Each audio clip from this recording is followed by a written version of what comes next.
Très heureuse de vous retrouver pour cette nouvelle émission. Bonjour chez vous, c'est votre rendez-vous quotidien avec l'actualité politique au plus près de chez vous grâce à nos partenaires de la presse quotidienne régionale, des télévisions locales et des Indés Radio.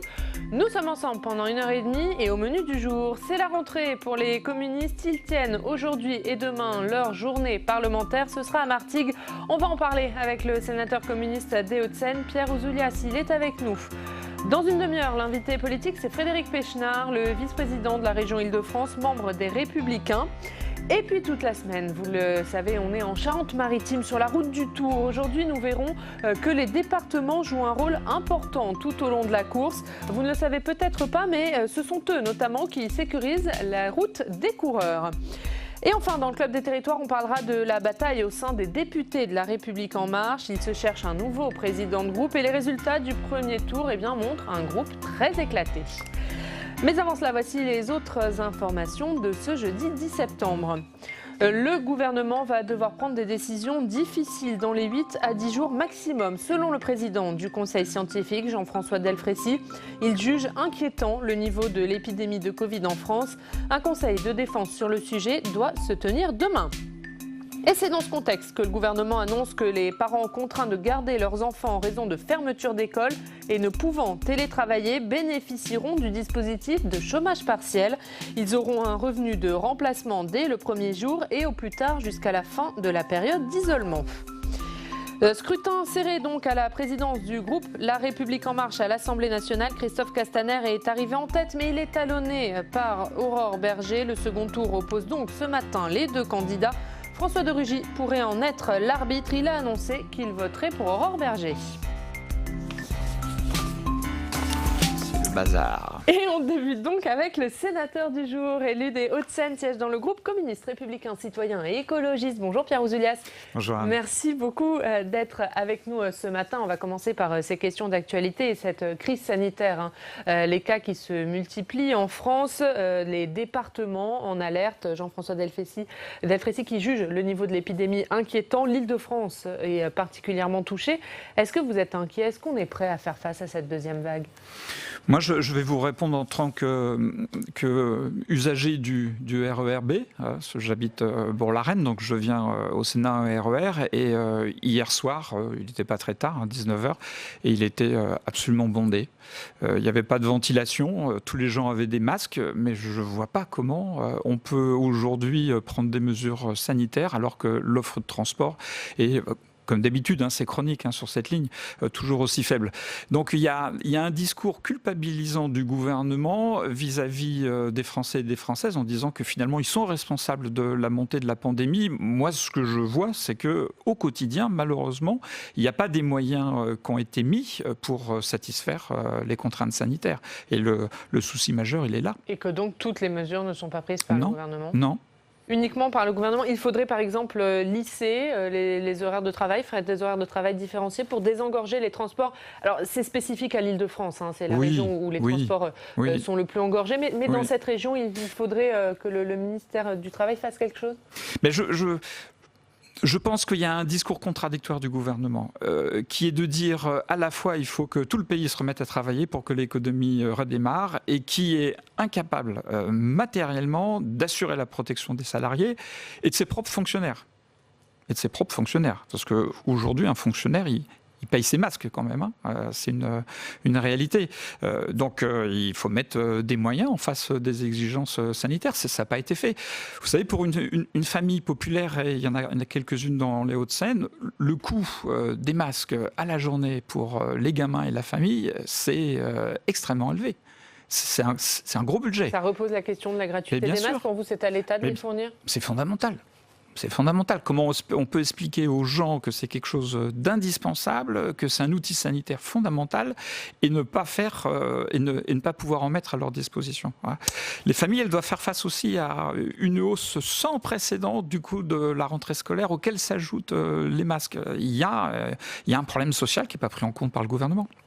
Quand Jean-François Delfraissy, qui est le président du Conseil scientifique, dit que dans certaines régions, notamment des décisions difficiles doivent être prises, est-ce que vous envisagez un reconfinement de l'Île-de-France? Non. Pour vous, c'est pas tenable? Non. Non, parce que moi je l'ai vécu comme tous les gens de l'Île-de-France et 2 mois c'était vraiment le maximum qu'on pouvait faire supporter à la population pour des raisons psychologiques, psychiques, sociales. Ça doit être quoi ces décisions pour vous ?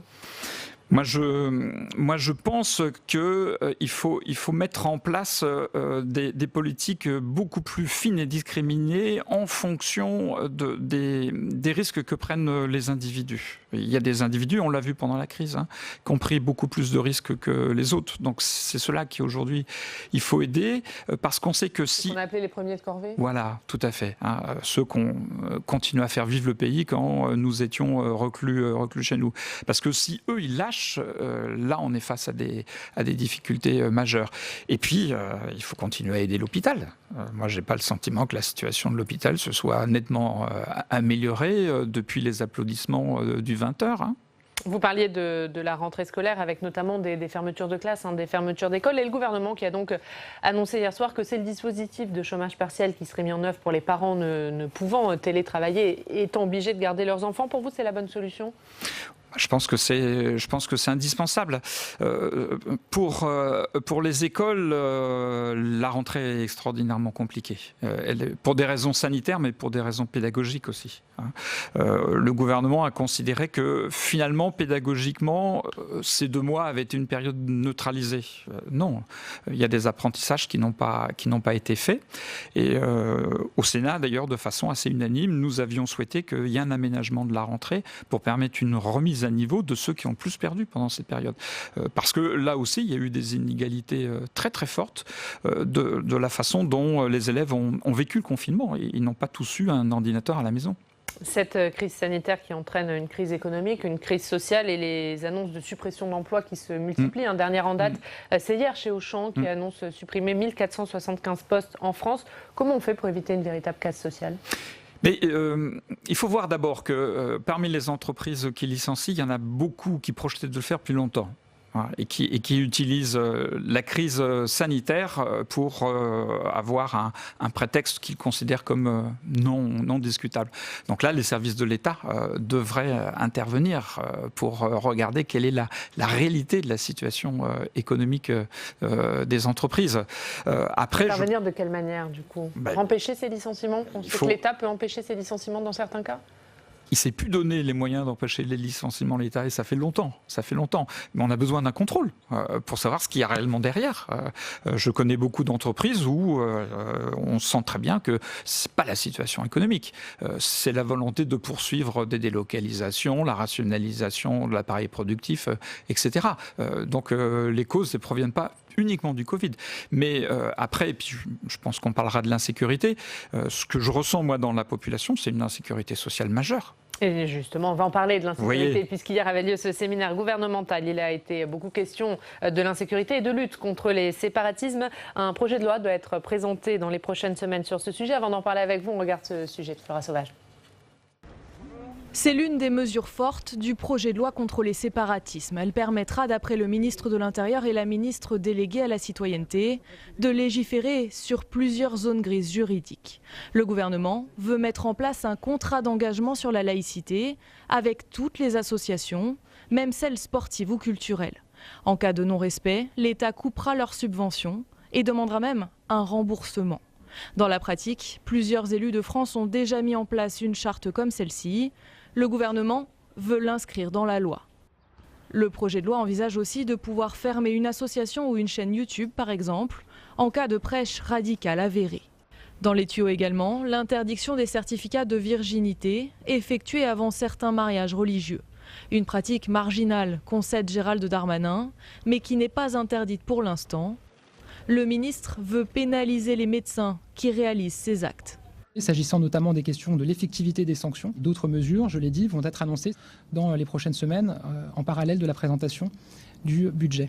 Dernière mesure envisagée, l'interdiction de la polygamie. Elle l'est déjà pour les ressortissants français. Le ministre de l'Intérieur veut qu'il en soit ainsi pour les étrangers présents sur le territoire. Les autorités religieuses n'ont pas été associées à la coécriture du texte. Un texte qui doit être examiné début 2021. Pierre Ouzoulias, est-ce que pour vous, ces mesures de lutte contre le séparatisme, elles vont dans le bon sens ? Est-ce que ce projet de loi, vous pourriez le voter ? Je suis un partisan du séparatisme. Voilà, je réclame une loi séparatiste. En 1905, les séparatistes, c'est ceux qui réclamaient la séparation de l'Église et de l'État. Et c'est un combat qui n'est pas fini. Et que je soutiens. Je vais vous prendre un exemple. Aujourd'hui, en Guyane, la loi 1905 ne s'applique pas. La loi qui s'applique en Guyane, c'est une ordonnance de 1828 qui fait que la religion catholique seule est religion de l'État. Est-ce qu'aujourd'hui, on peut encore supporter ça ? Je ne le pense pas. Donc je veux que la séparation de l'Église et l'État, le séparatisme, le mien, le vrai, celui d'Aristide Briand en 1905, aille jusqu'à son bout. Il n'est pas forcément le même que celui du gouvernement. Le gouvernement vise les ennemis de la République. Ça, j'ai bien compris. Pour reprendre les termes de Marlène Schiappa, notamment. Le discours laïque, aujourd'hui, n'est projeté contre une seule religion. Voilà. Je crois qu'il faut mettre à plat toute l'application de la loi 1905 et s'interroger pourquoi, dans certains territoires de la République, par exemple la collectivité Guyane et d'autres, Mayotte, Wallis-et-Futuna, etc., y compris l'Alsace-Moselle, cette loi de 1905, qui est une loi fondatrice de la République, ne s'applique pas. Il y a plein de zones d'ombre, je suis d'accord. Il y a plein de zones d'ombre. Il y a en effet des secteurs entiers dans lesquels la loi de 1905, aujourd'hui, soit ne s'applique pas, soit ne s'applique plus, parce qu'on a reculé sur un certain nombre de points, notamment en matière fiscale. On a facilité un certain nombre d'églises. Donc moi, je dis au gouvernement, écoutez, pas de problème. On va discuter aussi du Sénat d'une grande loi séparatiste, c'est-à-dire d'une grande loi qui aujourd'hui fasse le bilan de l'application de la loi de 1905. Voilà. Mais sur les mesures que prévoit de mettre le gouvernement dans ce projet de loi, et notamment envers les associations, leur faire signer un contrat d'engagement sur la laïcité, ne plus donner 1 euro d'argent public aux associations qui sont les ennemis de la République, comme le disent les ministres, est-ce que ça vous approuvez ? Les ennemis de la République ne sont pas uniquement de ce côté-là. Quand on barbouille de peinture une inscription négationnisme sur le monument d'Oradour-sur-Glane, on est aussi ennemi de la République et il ne faudrait pas l'oublier. Il y a la montée aujourd'hui en France d'un courant néofasciste qui travaille sur des thèmes qui sont ceux de la droite fasciste française traditionnelle depuis très longtemps et que, pas dans les modalités mais dans les objectifs, je ne distingue pas de certaines proses des islamistes. On s'attaque à la République de ce côté-là aussi, et il ne faudrait pas l'oublier. Et vous craignez que ce projet important. De loi présenté par le gouvernement soit trop stigmatisant, c'est ça ? Mais si le gouvernement a la volonté de tout mettre sur la table, et je pense, parce que je suis très proche de la communauté arménienne, je pense notamment aux attaques subies par la communauté arménienne en juillet à Dessine, c'est dans le Rhône, par des néofascistes turcs, dits Lougri, qui remettent en question le génocide des Arméniens et qui aujourd'hui aimeraient bien de la même façon mettre les Arméniens à la mer. Ça, on en a très peu parlé. Il y a une réalité violente. Il faut que le gouvernement il fasse attention à la montée de ce radicalisme d'extrême droite. Sur les questions de sécurité, il en était aussi question hier lors de ce séminaire. Qu'est-ce que vous pensez de la méthode Darmanin ? Est-ce qu'il a raison de dire que la France est malade de son insécurité ? La méthode Darmanin, c'est comme le paracétamol sur le Covid.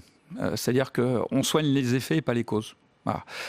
Moi, je suis élu des Hauts-de-Seine, je connais bien la situation de la Seine-Saint-Denis. Qu'est-ce que la pandémie du Covid a mis en lumière en Seine-Saint-Denis ? Mais que c'était un département dans lequel les inégalités d'accès aux soins, les inégalités d'accès au transport, etc., ont fait qu'aujourd'hui, c'est le département dans lequel la surmortalité du Covid a été la plus importante, 130%. Voilà. Donc l'insécurité sociale dans un département comme les Hauts-de-Seine, aujourd'hui, elle a causé plus de morts. Voilà. Alors que derrière, il y ait des violences, bien évidemment, les inégalités sociales, le sentiment d'être complètement abandonné dans la République sur ce qui est essentiel, c'est-à-dire les services publics de la santé et de l'école, ça provoque de la violence. Donc le cas de la Seine-Saint-Denis, il est connu par tous les gouvernements depuis 20 ans. Moi, ce que je réclame, c'est qu'il y ait des mesures, là. Et que, par exemple, on parle souvent des déserts médicaux, mais la Seine-Saint-Denis, c'est le plus grand désert médical de France. L'offre de soins est inférieure partout, de façon générale. L'offre de scolarité aussi. Il manque 4000 enfants aujourd'hui dans les écoles de la Seine-Saint-Denis en primaire. Où ils sont passés ? Ils sont passés. Là, c'est quand même un sujet. Qu'est-ce qu'ils sont devenus? Pourquoi ils ne retournent pas à l'école? Voilà. Ça, c'est des questions de fond. Or, depuis 2017, ce gouvernement ne s'est jamais attaqué à ces problèmes de fond. Donc là, de nouveau, on va traiter de façon extrêmement démagogique, populiste. Vous voyez, voilà, ça c'est du populisme. Les effets, pas les causes. Allez, on va passer à l'actualité parlementaire. Pierre Ouzoulias, qui vous concerne particulièrement aujourd'hui, puisque les communistes tiennent leur journée parlementaire 7 jours à Martigues. On va parler pour cette occasion des sénatoriales et de votre groupe avec notre journaliste parlementaire Steve Jourdain.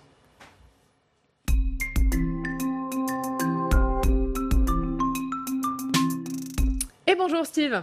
Bonjour Oriane. Merci d'être avec nous ce matin. Si vous êtes intéressé au groupe communiste au Sénat, un groupe qui a su s'installer dans la Chambre haute et qui souhaite y rester. Qu'il est loin le temps où les communistes pouvaient compter sur 23 membres au Sénat. C'était il n'y a pas longtemps, c'était en 1983. Pas de quoi faire une archéologie du communisme sénatorial, monsieur Ouzoulias, archéologue sénateur, mais tout de même, autre époque, autre climat politique. Depuis lors, les communistes prennent les scrutins les uns après les autres. Comme on dit, 2017, dernières élections sénatoriales, le groupe communiste a eu très chaud. 16 sénateurs étaient renouvelables, 16 sénateurs sur les 18 que comptait le groupe présidé par Éliane Assassi, sénatrice de Seine-Saint-Denis. La mission avait été réussie plutôt brillamment d'ailleurs, puisque le groupe CRCE compte aujourd'hui 16 sénateurs au total. Rappelons que pour former un groupe, il faut réunir au moins 10 élus. Sur ces 16 sénateurs, combien sont renouvelables? 3 sénateurs uniquement, 3 sénateurs renouvelables, 3 sur 16 donc. Le groupe CRCE n'est a priori pas menacé fin septembre. Mais ce qu'il faudra regarder avec attention, c'est l'arrivée possible d'un groupe écolo au Sénat. Actuellement, plusieurs sénateurs siégeant au sein du groupe CRCE peuvent être identifiés comme écolos. On pense notamment à Esther Benbassa qui, dit-on, ne dirait pas non à la présidence d'un groupe vert ici au Sénat. On pense aussi à quelqu'un comme Guillaume Gontard, le sénateur de l'Isère de sensibilité écolo. Il faut rappeler que les sénatoriales sont dans une grande mesure déterminées par le scrutin municipal et que ce qui a été présenté comme une vague verte lors du scrutin du printemps pourrait donner des idées à certains. Alors Pierre Ouzoulias, vous n'avez pas trop de problèmes, vous personnellement, avec votre identité politique, mais est-ce que vous ne craignez pas que certains des membres de votre groupe soient tentés de rejoindre un groupe écolo? Je pense que ils feront comme ils veulent, mais ce qui est important, c'est que le groupe communiste, après ce renouvellement, même s'il y a la formation d'un groupe écologiste, restera un groupe écologiste, parce que l'écologie ne partira pas avec les collègues qui seraient tentés par un autre groupe, parce qu'aujourd'hui c'est un marqueur de notre identité, et notamment au Sénat, mais plus largement. Donc on restera le groupe communiste, républicain, citoyen, écologiste. Je trouve que ça décrit bien ce qu'est aujourd'hui tout notre combat. Combat pour la démocratie, combat pour la justice sociale, mais aussi combat pour la justice environnementale. Voilà. Alors en parlant d'archéologie, vous auriez pu dire qu'à la Libération, notre groupe sénatorial comptait moins de sénateurs qu'aujourd'hui. Donc vous voyez, il y a des paradoxes. Et puis vous auriez pu remonter plus loin en disant que l'une des grandes figures du groupe communiste au Sénat, c'était Marcel Cachin, pour lequel j'ai beaucoup d'amitié. Merci Steve, on vous retrouve tout à l'heure pour la revue de presse de Pierre Ouzoulias. On le disait, c'est aujourd'hui et demain qu'ont lieu vos journées parlementaires. Elles se déroulent à Martigues. Quels vont être vos sujets de réflexion? Sur quoi il faut insister principalement pour vous en cette rentrée parlementaire? Je pense que, il y a énormément de sujets. On est dans une situation très difficile, on l'a dit, pour plein de raisons sociales. Et je crois qu'aujourd'hui, la nécessité absolue pour la gauche, c'est de redéfinir un projet de société. Voilà. En dehors des discussions de chapelle pour savoir qui va être devant, derrière, etc. Ce qu'il faut, c'est repenser un projet de société. Et pour ça, il faut retravailler sur les idées, il faut retravailler avec les gens qui sont sur le terrain, les associations, les syndicats. Quand vous dites la gauche, ça comprend qui, la gauche pour vous? Tous celles et ceux qui se reconnaissent dans ce qui est notre programme depuis la Révolution française. La gauche, elle naît là, en 1789. Et je suis intimement persuadé que le clivage gauche-droite, il est fondamental. Il est inscrit dans l'histoire de notre République. On ne peut pas le dépasser. Il est indépassable. Dans la gauche, pour vous, il y a les écologistes, il y a Europe Écologie Les Verts. C'est à eux de définir où ils sont. Moi, je rencontre énormément d'écologistes sur le terrain.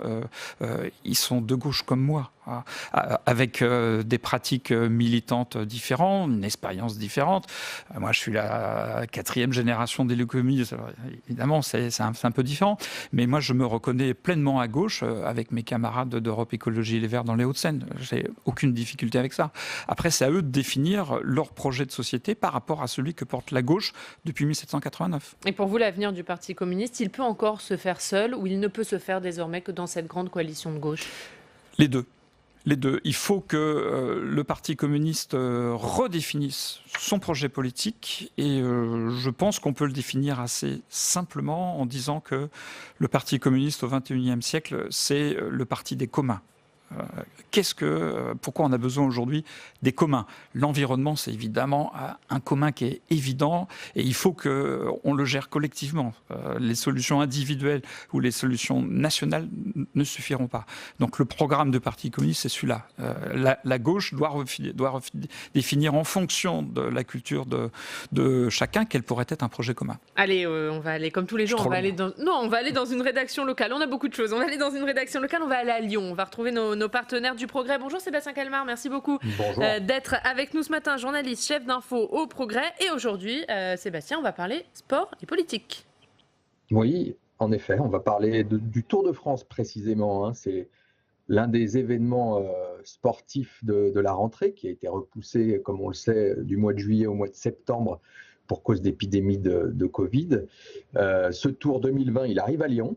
Ce samedi 12 septembre, ça sera l'arrivée une arrivée d'étape à Lyon. On peut dire elle est très attendue, cette arrivée. Elle est attendue avec enthousiasme, mais pas pour tout le monde. Pas par tout le monde, et notamment il y a une interview aujourd'hui dans le Progrès, une interview du nouveau maire écologiste de Lyon, Grégory Doucet, et lui il voit pas vraiment cet événement d'un bon œil.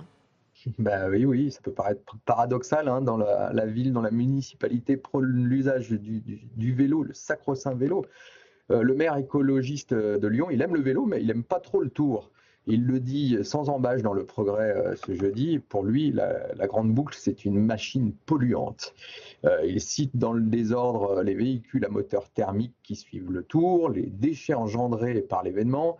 Il a particulièrement dans le viseur la fameuse caravane du Tour, et quand elle jette ces petits objets, ces goodies et ces machins dont le maire parle. Et Grégory Doucet, il s'en prend également à certains sponsors du Tour, comme Ineos ou Total, qui pour lui ne sont pas des exemples d'éco-responsabilité.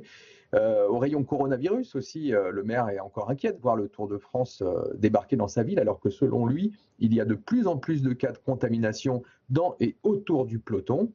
Même si quand même de nombreuses mesures sanitaires sont prises à Lyon, notamment à l'arrivée samedi en fin d'après-midi, au départ dimanche. Il n'y aura pas de public pour encourager les coureurs. Ils pourront être positionnés le long du parcours, mais pas ni au départ ni à l'arrivée. Enfin bref, le maire élu en juillet explique que s'il avait été aux manettes quand la venue du Tour de France à Lyon a été décidée, il aurait sinon refusé, au moins posé quelques conditions. Alors, il ne s'attaque pas seulement au côté polluant du Tour, Grégory Doucet. Il dit aussi que le Tour, c'est un événement machiste. Oui, oui. Selon lui, il devrait y avoir un Tour de France féminin depuis longtemps. Le maire affirme que c'est la dernière épreuve sportive d'envergure qui n'a pas franchi le pas. Bon, il faut quand même rappeler qu'il y a eu un Tour de France féminin disputé de 1984 à 2009 et que cette épreuve pourrait être relancée en 2022. Et voilà, et cette interview de Grégory Doucet qui a fait beaucoup réagir déjà depuis hier soir, elle est à lire en intégralité dans les pages du Progrès. Aujourd'hui, on va voir la une du Progrès, Sébastien Calmar, consacrée aux chauffards. Les chauffards n'hésitent plus, c'est à la une de votre journal. Merci Sébastien d'avoir été en direct avec nous ce matin. Un mot rapidement, Pierre Ouzoulias, vous êtes d'accord avec Grégory Doucet? Le Tour, c'est machiste et polluant? Moi, je trouve que le sport a l'obligation aujourd'hui de faire une part beaucoup plus importante au sport féminin. Moi, je suis amateur de rugby et je suis triste de voir que les performances de l'équipe féminine de rugby, alors qu'elles sont exceptionnelles, sont rarement relayées par les médias.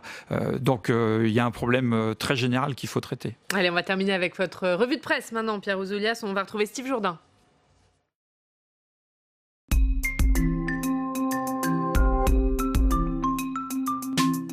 Et Steve, à la une de la revue de presse de Pierre Ouzoulias ce matin, le port du masque. Le port du masque généralisé est illégal. Décision de la justice administrative qui vient de retoquer l'arrêté du préfet des Hauts-de-Seine. Le juge demande une modification de cet arrêté. Il considère notamment que l'obligation généralisée du port du masque dans tout le département est une atteinte à la liberté d'aller et venir. Il faut restreindre cette obligation, selon vous, monsieur le sénateur ?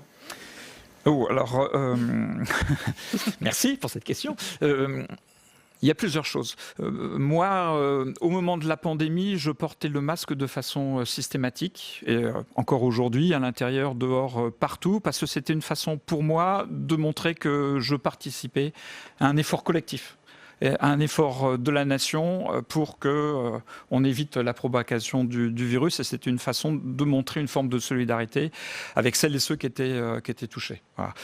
Je sais que mon collègue Philippe Laurent, maire de Sceaux, avait pris très très tôt un arrêté pour rendre obligatoire le port du masque.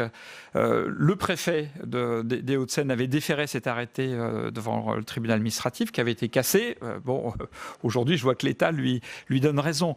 Donc encore une fois, là, le sentiment qu'on a, c'est une politique un peu gribouille. On ne comprend pas toujours quelle est la finalité. Et ça aurait été bien très tôt au moment de l'épidémie de dire de façon très honnête aux Français et aux Françaises que le masque était important et que quand le gouvernement ne l'a pas rendu obligatoire, c'est tout simplement parce qu'il n'y en avait pas. Voilà. Et cet énorme mensonge du début de la pandémie, aujourd'hui, il pèse sur la façon dont le gouvernement gère la crise. Il a expliqué pendant longtemps, parce qu'il n'est pas de masque, qu'il n'était pas indispensable, et maintenant il est obligatoire, puis personne n'y comprend rien.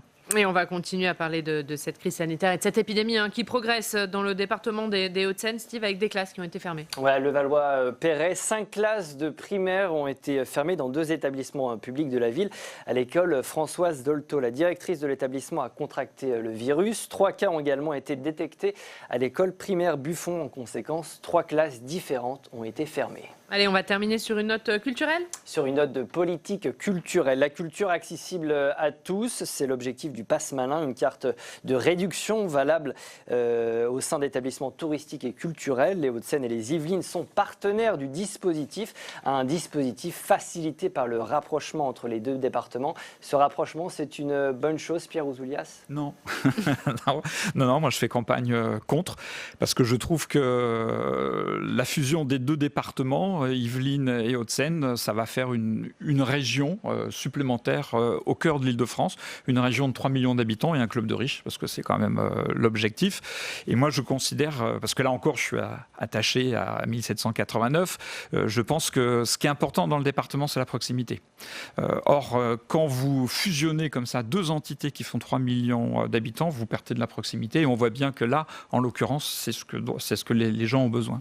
Et merci beaucoup. Merci Steve et merci Pierre Ouzoulias d'avoir été avec nous ce matin. On va continuer à parler de cette région Île-de-France puisque l'invité politique ce matin, c'est Frédéric Pechnard, le vice-président de cette région Île-de-France, membre des Républicains. Il est avec nous. Avant de l'entendre, on va regarder un extrait de notre émission d'hier. C'est Gérard Larcher, le président du Sénat, qui était notre invité.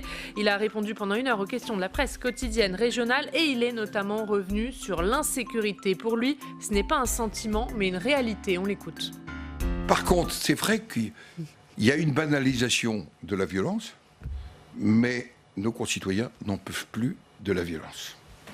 Votre confrère Le Monde citait Bressuire, qui ne passe pas, allez dire, pour un secteur violent.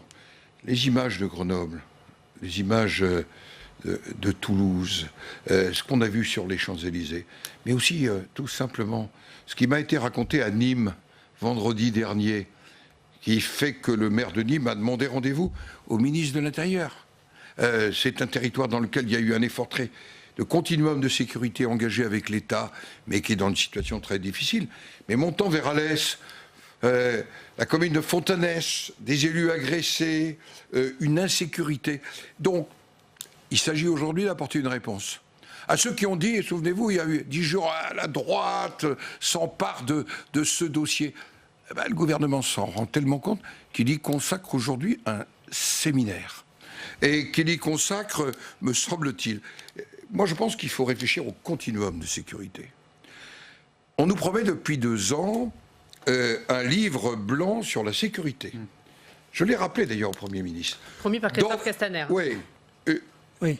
En l'état, le projet est quand même, je reprends des mots qui ne m'appartiennent pas, qui étaient à l'exécutif, un monument de technocratie. Il faut donc qu'on fasse concret. Je pense qu'il faut qu'on sorte ce livre blanc et que ce livre blanc, dans le continuum, il doit partir du maire, premier acteur de la sécurité, et qu'il aille jusqu'à la réponse pénale et à l'exécution de la peine. Il ne suffit pas de mobiliser policiers, gendarmes, policiers municipaux, dans ce couple d'ailleurs préfet-maire. Il faut aussi, derrière, et on l'a longtemps nié, que la réponse judiciaire soit à la hauteur. Donc plus sévère qu'aujourd'hui. Pas simplement plus sévère, il faut aussi plus de magistrats. Ouais.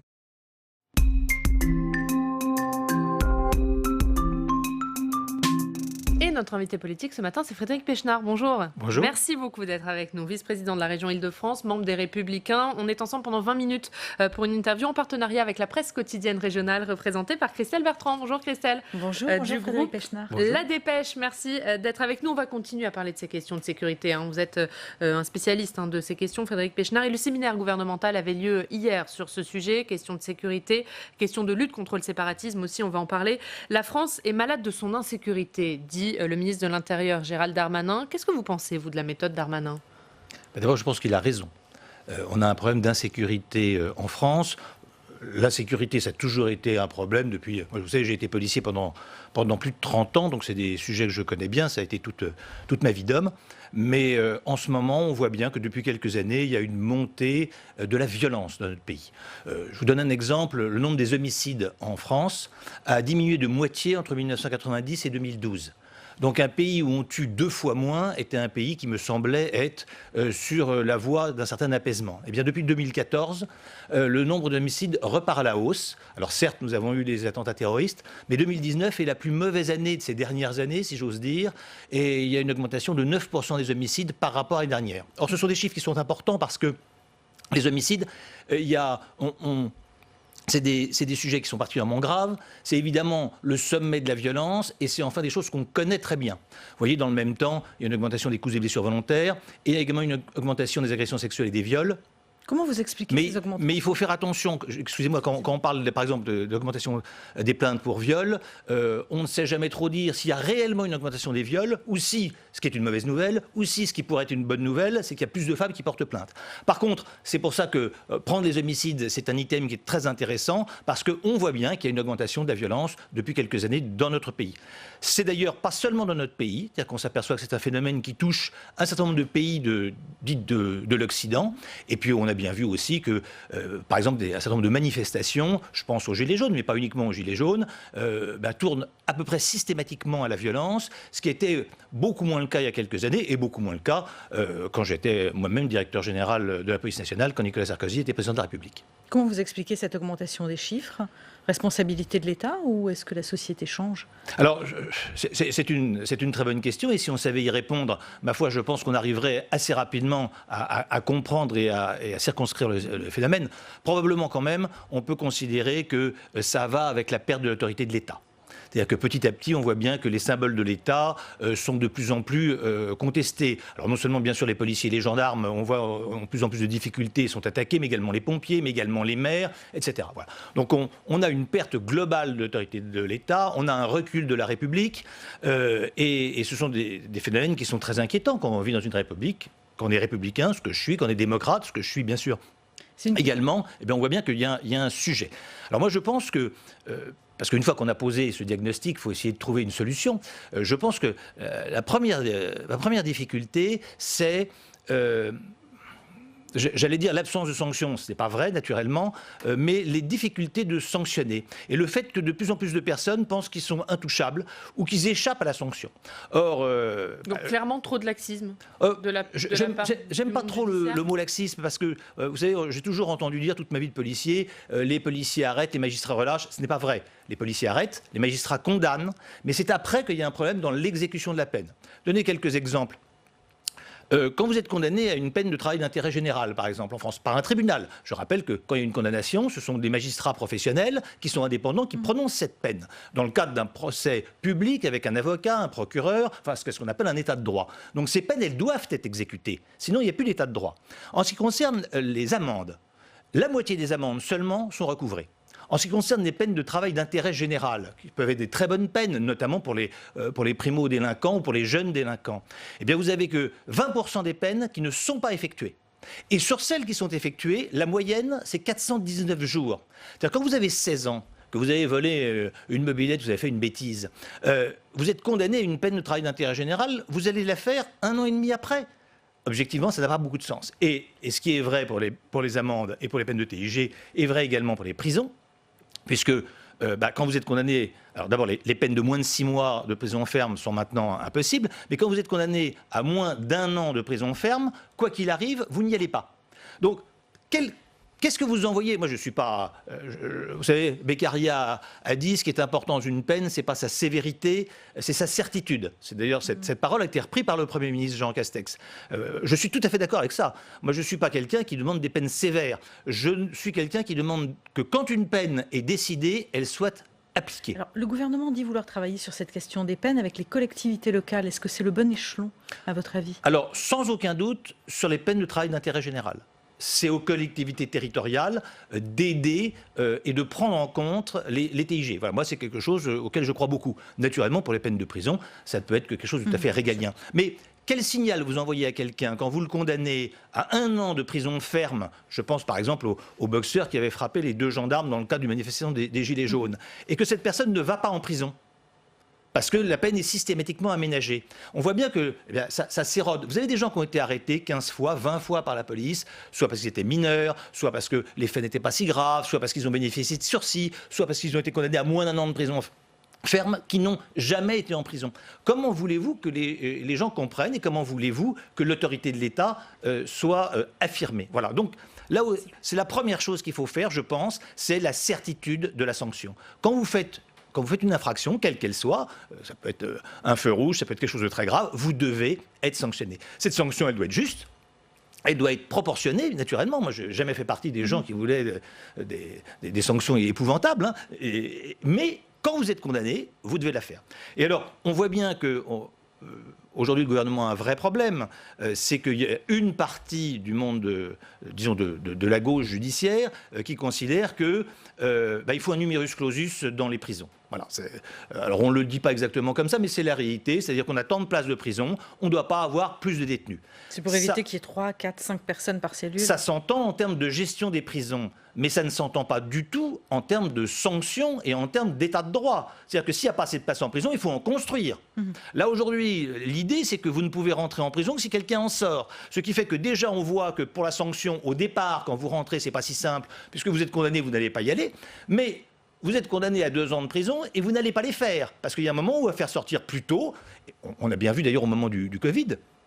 Le ministre de la Justice a libéré un peu plus de 13 000 détenus, c'est-à-dire 20% des détenus. On nous l'a vendu en nous disant c'est des fins de peine. Naturellement, c'est pas vrai. 20% des détenus, c'est pas des gens qui étaient à 15 jours de la sortie. Bon, ces gens-là, évidemment, ne sont plus en prison. Donc la gestion à l'intérieur de la prison s'en trouve facilitée. Mais par contre, ils sont de nouveau à l'extérieur et je ne suis pas sûr que la totalité d'entre eux ait décidé de s'acheter une conduite. On va parler des agressions d'élus, hein. Elles sont nombreuses, 233 déjà depuis le début de l'année. Gabriel Attal, le porte-parole du gouvernement, a parlé hier de ces questions à l'issue du séminaire gouvernemental. On va l'écouter, on vous fait réagir juste après.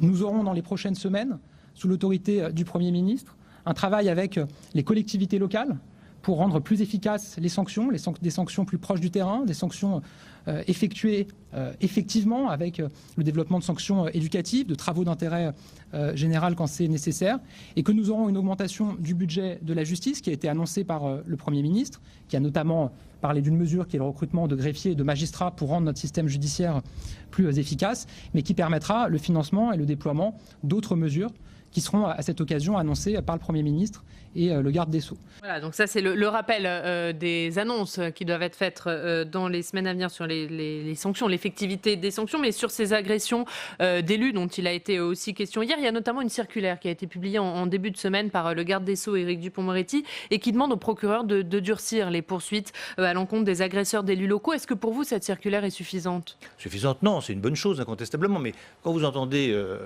M. Attal qui essaye d'expliquer qu'en fait, hier, aucune décision n'était prise. Finalement, ce séminaire, vous m'avez invité pour parler du séminaire sur la sécurité. Bon, c'est même pas la montagne qui accouche d'une souris, c'est la montagne qui accouche de rien du tout. Donc on a parlé de tout sauf de sécurité. Bon, j'ai écouté M. Attal et je n'ai rien trouvé de nouveau ni de particulier. Mais finalement, on a besoin de quoi ? On a besoin d'abord d'une parole politique forte. Vous savez, vous n'arrivez...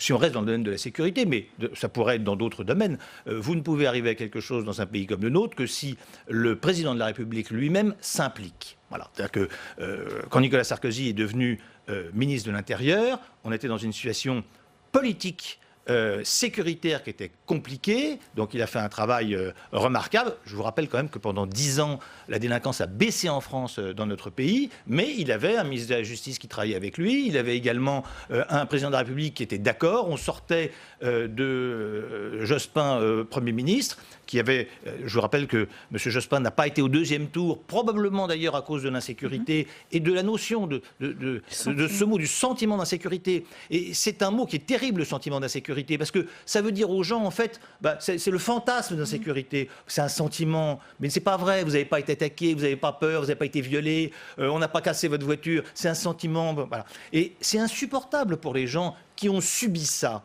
Et même pour les gens qui ne l'ont pas subi, le simple fait d'avoir peur, c'est pas un fantasme d'avoir peur. Quand vous avez peur, même si vous n'arrive rien, c'est que quelque part, l'État a failli. Voilà, c'est pour ça qu'il ne faut jamais parler, à mon sens, de sentiment d'insécurité, parce que les gens le prennent mal. Parce que dire, ah oui, d'accord, si j'ai peur, c'est que je suis un trouillard, c'est un fantasme. Voilà. Donc, il n'y a pas de sentiment d'insécurité. Il y a de l'insécurité, elle est réelle, elle augmente, elle doit être maîtrisable. Encore faut-il qu'on en prenne conscience. Alors, je considère que ça fait tout de même, je constate que ça fait 3 ans qu'Emmanuel Macron est président de la République et que finalement il s'est peu exprimé sur ces sujets et qu'on a peu avancé. Vous savez, dans le domaine de la sécurité, le en même temps, ça ne peut pas marcher. C'est-à-dire que vous ne pouvez pas avoir en même temps un ministre de l'Intérieur qui dit je vais être ferme et impitoyable, et de l'autre côté, un ministre de la Justice qui explique qu'il doit y avoir personne dans les prisons. Vous ne pouvez pas conduire une voiture avec à la fois le pied sur l'accélérateur et le pied sur le frein.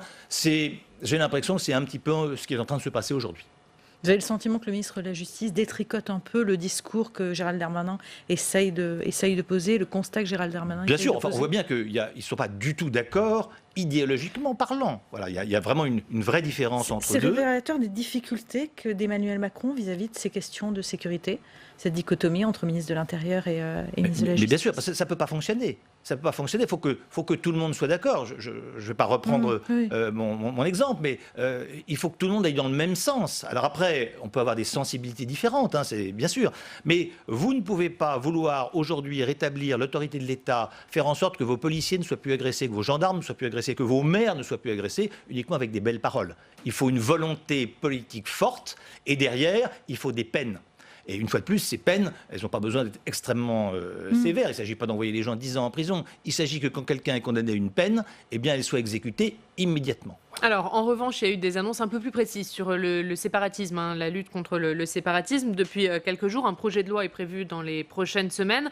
Et parmi les mesures qui devraient être contenues dans ce projet de loi, il y a un contrat d'engagement sur la laïcité pour les associations, avec le fait que plus aucun argent public ne sera versé aux associations ennemies de la République, pour reprendre les mots du gouvernement. Est-ce que vous voterez ce projet de loi ? Alors, malheureusement, je ne voterai pas parce que je suis... Les Républicains, en tout cas, doivent voter ce projet de loi. Je ne peux pas vous le dire. Moi, j'y suis très favorable. Et une fois de plus, c'est un projet de loi dont on parle depuis plus d'1 an. Il me semble qu'il y a une certaine urgence à le faire. Vous savez, moi, je suis, vous l'avez dit, vice-président à la région. Dès que Valérie Pécresse a été élue, la première chose qu'on a faite, c'est d'imposer une charte de la laïcité. C'est-à-dire que, évidemment, la région, comme toutes les collectivités, donne des subventions à des associations. Eh bien, dès fin 2015, nous avons dit, voilà, ces subventions, elles ne seront données que si vous vous engagez et vous signez une charte de la laïcité. Donc c'est quelque chose qui fonctionne bien, qui est efficace. Pour des raisons d'ailleurs relativement incompréhensibles pour moi, une partie de la gauche et des écolos, ils sont violemment hostiles. Et d'ailleurs, systématiquement, à toutes les commissions permanentes, demandent que cette charte soit retirée. Je n'ai jamais bien compris pourquoi. La vérité, c'est que c'est un outil qui est extrêmement utile, justement, pour éviter de donner de l'argent public à des associations qui ne reconnaissent pas la République. Christelle Bertrand. Pour changer de sujet, passons à la crise sanitaire. Hier, le professeur Delfraissy a annoncé que le gouvernement allait devoir, dans les prochains jours, prendre des décisions difficiles. Comment vous jugez l'action du gouvernement jusqu'à présent sur cette crise sanitaire? Est-ce que vous avez le sentiment qu'il fait ce qu'il doit faire et qu'elle est bien gérée?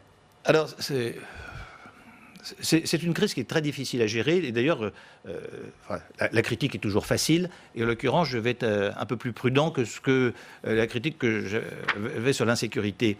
D'abord, c'est une crise qui est mondiale. Et c'est intéressant de voir comment les autres gèrent. Et finalement, on s'aperçoit que peu ou prou, c'est facile nulle part. Voilà. Donc ça, c'est la première chose qu'on peut dire. Et que globalement, la crise est gérée. Après, et je partage l'opinion de mon prédécesseur ici, il y a quelques instants, l'erreur fondamentale du départ de la gestion de la crise, ça a été les mensonges sur le masque. C'est-à-dire dire que la porte-parole du gouvernement expliquait que le masque ne servait à rien, que même c'était dangereux. On a interdit le port du masque aux policiers. La région Île-de-France a acheté 30 millions de masques qu'on a distribués, on les a distribués aux EHPAD, on les a distribués aux mairies, et on a voulu en donner au ministère de l'Intérieur. Le ministre de l'Intérieur, pas Gérald Darmanin, le précédent, a refusé les masques. C'est que pour que les policiers puissent être équipés, j'ai été obligé moi-même de les donner aux syndicats de police parce que le ministère le refusait. Donc on est parti de ce mensonge, le masque ne sert à rien, pour camoufler une vérité qui était « nous n'avons pas de masque ». Et aujourd'hui, on a des masques, on s'aperçoit qu'il est obligatoire partout. Voilà. Donc, ça a posé problème parce que c'était un mensonge, une communication mensongère qui, évidemment, entache maintenant toute la communication du gouvernement. Voilà. Alors, en plus de ça, et on le comprend, cette communication, elle est erratique parce qu'on change du jour au lendemain. Le masque était obligatoire à Paris. Quand il était obligatoire pour tout le monde, y compris les cyclistes et ceux qui couraient. Puis finalement, sous la pression de la mairie de Paris, il n'est plus obligatoire pour les cyclistes. Mais il reste obligatoire pour les gens en scooter. Moi, je suis venu aujourd'hui en scooter, j'ai un casque intégral. Sous le casque intégral, je suis obligé de mettre un masque, alors que mon voisin d'à côté qui était en vélo et qui, lui, peut cracher partout, n'avait pas de masque. Enfin, on ne comprend pas toujours bien la décision. Ce qui me frappe, c'est finalement la place qu'a pris le Conseil scientifique. Au nom de quoi le Conseil scientifique s'exprime? Le Conseil scientifique, il est autour du président de la République, autour des décideurs politiques. Ils sont là pour donner des conseils, ils ne sont pas là pour s'exprimer. Moi, j'attends une prise de parole des responsables politiques. Le responsable, le patron, le boss, le chef dans notre pays, c'est le président de la République. C'est à lui de prendre les décisions. Voilà. Donc Jean-François Delfraissy n'aurait pas dû s'exprimer avant le Conseil de défense qui aura lieu vendredi? Mais absolument, je ne comprends pas pourquoi les gens s'expriment. Ils sont pas, à mon sens, ils ne sont pas là pour ça. Les décisions doivent être prises par le président de la République. Cette crise, elle est sanitaire, c'est vrai. Mais d'abord, elle ne concerne pas que le Covid. On sait que, par exemple, un certain nombre de personnes n'ont pas été détectées de leur cancer, n'ont pas été détectées d'un certain nombre de maladies à cause du Covid. Donc on a une crise sanitaire qui est plus vaste que le Covid. Et puis on a aussi une crise économique, on a une crise politique, on a une crise démocratique. On voit bien que ça pose un certain nombre de problèmes. Donc évidemment, le Conseil scientifique, lui, on lui demande de prendre des options, parce que vous ne pouvez pas tout savoir sur l'évolution du Covid, mais la décision, qui est une décision plus complexe, eh bien, elle doit être prise et exclusivement par le président de la République. Mais vous attendez des décisions fermes face à un nombre de contaminations qui augmente, mais surtout un nombre de personnes à l'hôpital et en réanimation qui augmente? Écoutez, je ne sais pas trop, vous savez, moi je ne suis pas un spécialiste. On voit bien que la réanimation... Comment la région Île-de-France, qui est particulièrement touchée, se prépare? Alors, nous, on a été très très réactifs, puisque dès le tout début, alors qu'il n'y avait pas de masque en France, alors que Valérie Pécresse a décidé que, bien que ce ne soit pas directement notre travail, qu'on allait faire venir des masques, qu'on allait protéger les champs. Donc on a mis tout de suite... Ça, c'est sur les masques, mais est-ce que, par exemple, vous préparez un reconfinement ciblé? Est-ce que vous l'envisagez? On y envisage tout. Et notamment, alors, à la région proprement dit, on a tout de suite été en télétravail. Tout le monde était en télétravail. On a été un des premiers à avoir à l'intérieur de la région des circulations, du gel, etc. Et puis, on s'est débrouillé pour acheter 30 millions de masques qu'on a fait venir et qu'on a distribués. Donc on est très en pointe et on suit ça. Bon, là où on voit aussi, c'est que les références ont un peu changé. C'est-à-dire que pendant le confinement, ce qui était important, nous expliquait-on, c'était pas le nombre de cas, c'était le nombre de personnes en réanimation et le nombre de morts. Donc ce qu'on donnait, c'était la réanimation et les morts. Aujourd'hui, c'est un peu changé, c'est le nombre de personnes contaminées. On voit bien qu'il y a beaucoup moins de gens qui meurent, tant mieux, beaucoup moins de gens en réanimation, tant mieux, qu'il y a quand même une tendance à la hausse qui est relativement inquiétante, mais que je ne sais pas juger.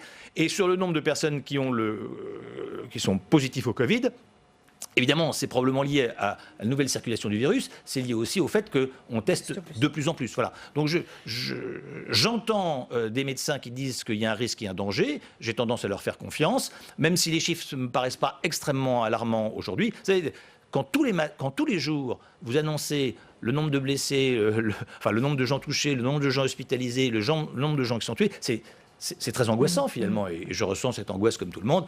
Il y a 1600 personnes qui meurent tous les jours. Si tous les jours on égrenait le nombre de morts du cancer par exemple, je crois que ça terrifierait les gens. Alors, entre la nécessaire information des Français, parce qu'il faut qu'ils sachent, il faut qu'ils soient responsables, et il faut trouver un équilibre pour pas trop angoisser les gens non plus. Voilà, c'est pas si simple, et c'est vrai que le gouvernement a à faire face à quelque chose qui est difficile.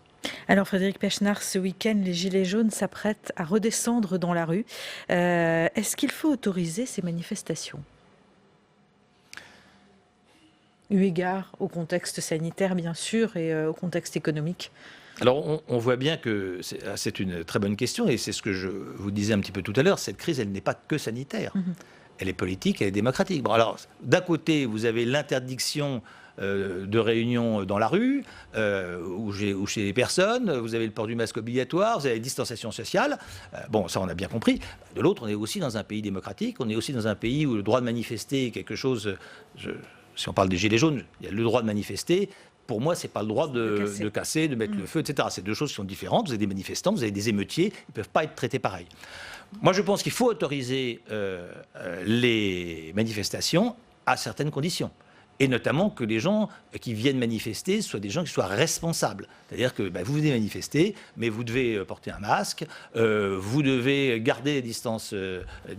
On peut le faire en marchant, manifestant avec des rangs qui sont un petit peu clairsemés, etc., etc. Voilà, donc il y a un équilibre à trouver. Moi, je pense que le gouvernement ne peut pas interdire toutes les manifestations sous le prétexte du Covid, mais d'un autre côté, il faut que chacun fasse attention. Les dernières questions sur les Républicains. Oui, on a envie de vous demander aujourd'hui comment va la droite. François Baroin ne s'est toujours pas exprimé sur sa décision concernant 2022. La question des primaires est sur la table, du départage. Est-ce que vous y êtes favorable? Donc pas de primaire, plutôt un départage entre les différents candidats. Qu'est-ce que vous en pensez? Vous savez, hier, on avait une réunion de l'équipe dirigeante au parti. La première chose qu'on a décidé, c'est de ne pas en parler. C'est-à-dire qu'on va se focaliser une vague après l'autre. On vient de passer les municipales, qui sont plutôt bien placées pour les Républicains. On le verra d'ailleurs au sénatorial dans quelques jours. Je pense qu'on va conserver notre majorité au Sénat. On a eu une rentrée qui, contrairement à ce qui a été dit, a été une bonne rentrée avec des jeunes. J'y ai participé. Il y avait plus de 1000 repas qui ont été servis le vendredi soir, donc c'était plutôt pas mal. Bon, maintenant, on a quand même en ligne de mire directe les régionales et les départementales. Nous avons des positions fortes, notamment dans les régions et dans les départements. Il faut absolument qu'on les conserve.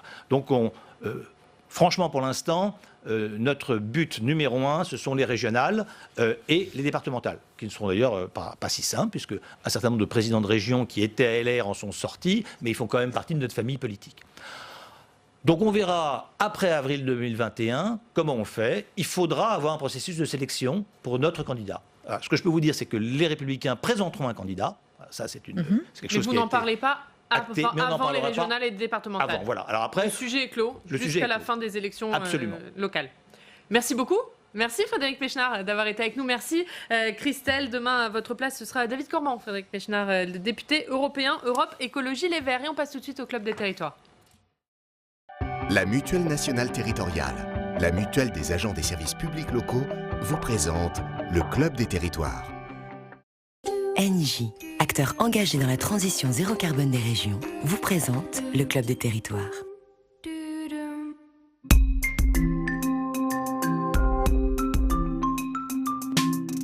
La presse quotidienne régionale et les télévisions locales vous présentent le Club des Territoires.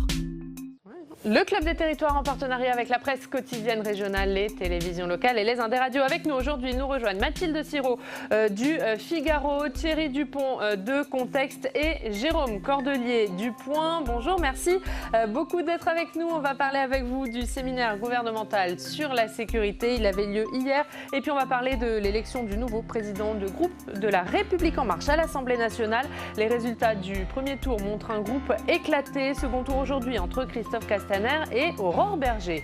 Mais d'abord, c'est l'heure de notre reportage en région. Toute la semaine, nous sommes en Charente-Maritime sur la route du Tour, car le Tour de France est aussi un enjeu pour les collectivités. Aujourd'hui, on va s'intéresser au rôle des départements. L'événement est important pour eux en termes d'image et de retombées économiques, mais les départements travaillent aussi dans l'ombre du peloton. Ce sont eux notamment qui sécurisent les routes empruntées par les coureurs. Jonathan Dupriez et Alizé Boissin ont passé une journée avec les équipes du département de la Charente-Maritime. On regarde. Vous allez mettre la dernière en recouvrement? On va voir, on les connaît pas les plaques, donc on va voir comment on dispose. Sur ce Tour de France 2020, 32 départements vont être traversés par les coureurs. Très majoritairement, les cyclistes roulent sur des routes départementales. C'est donc la compétence du département que de sécuriser ces routes pour l'organisation du Tour de France. Bonjour Frédéric Caron. Bonjour. Vous êtes directeur des infrastructures du département de Charente-Maritime et actuellement vous avez 250 personnes qui sont mobilisées dans le département sur le Tour de France. Qu'est-ce qu'ils font ? C'est ça, 250 personnes au temps le plus fort. Les missions traditionnelles du département, c'est-à-dire l'aménagement du parcours. Et puis en soutien aux villes-étapes, aux 3 villes-étapes, 2 villes départ, 1 ville arrivée, l'organisation par exemple de l'accueil du public, comme ici sur ce grand parking. À quoi il est destiné ? Donc il y a 4 parties sur ce parking. Depuis les navettes, nous avons immédiatement les personnes à mobilité réduite, les VIP, les véhicules légers, les véhicules privés, et puis les camping-cars. En marge de la course, le département mise aussi sur un programme événementiel. C'est ce que vous voyez derrière moi, c'est 6000 m² dédiés aux spectateurs du Tour de France. On va aller voir ce qui s'y passe.